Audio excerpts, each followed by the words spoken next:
ang diwa ng Pasko sa bawat awitin.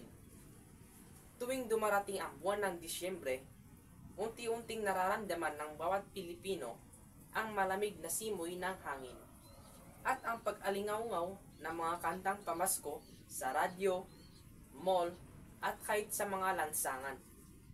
Isa ito sa mga palatandaan na nalalapit na ang pinakaabangang panahon at ito ay ang Pasko.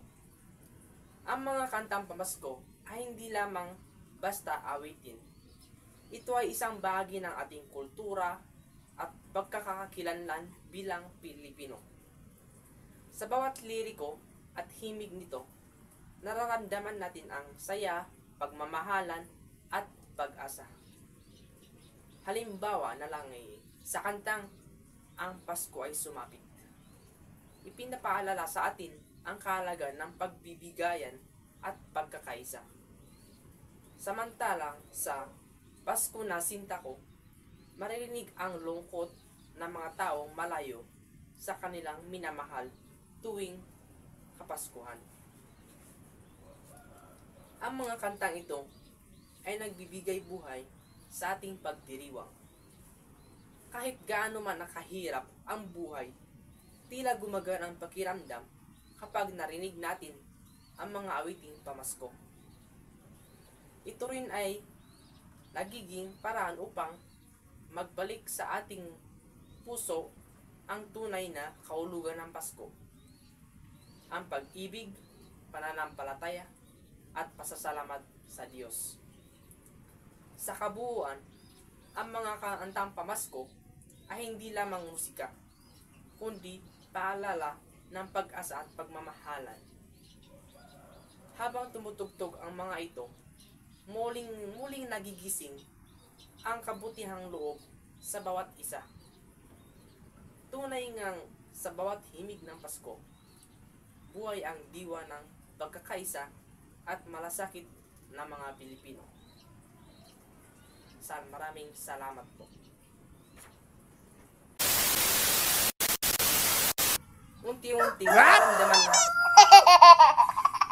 The next day, the next day, the next day. Mahal na mga guro at mga kapwa ko mag-aral, isang mapagpalang araw sa ating lahat. Ngayon, nais kong talakayin ng isang napakahalagang issue na patuloy na humahamon sa ating bansa, ang kahirapan. Ito ay isang problema sa ating lipunan na nagdudulot ng pagdurusa at naglilimita sa potensyal ng maraming Pilipino.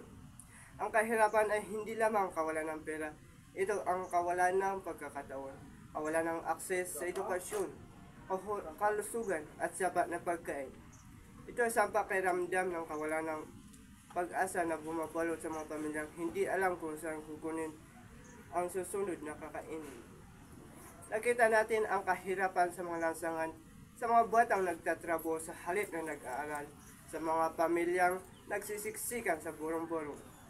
Naririnig natin ito sa mga kwento ng magulang na nagsasakripisyo upang maitaguyod ang kanilang mga anak sa mga pangarap at hindi natutupad dahil sa kakulangan ng oportunidad. Ngunit hindi tayo dapat mawala ng pag-asa. Ang paglaban sa kahirapan ay isang responsibilidad na dapat natin harapin ng sama-sama. Una, kailangan natin palakasin ang ating sistema ng edukasyon. Ang edukasyon ay susi sa pag-angat ng buhay ng mga mahihirap. Dapat natin tiyakin na ang bawat bata, anuman ang kanilang pinanggalingan, ay may akses sa kalidad na edukasyon. Pangalawa, kailangan natin lumikha ng mas maraming oportunidad sa trabaho.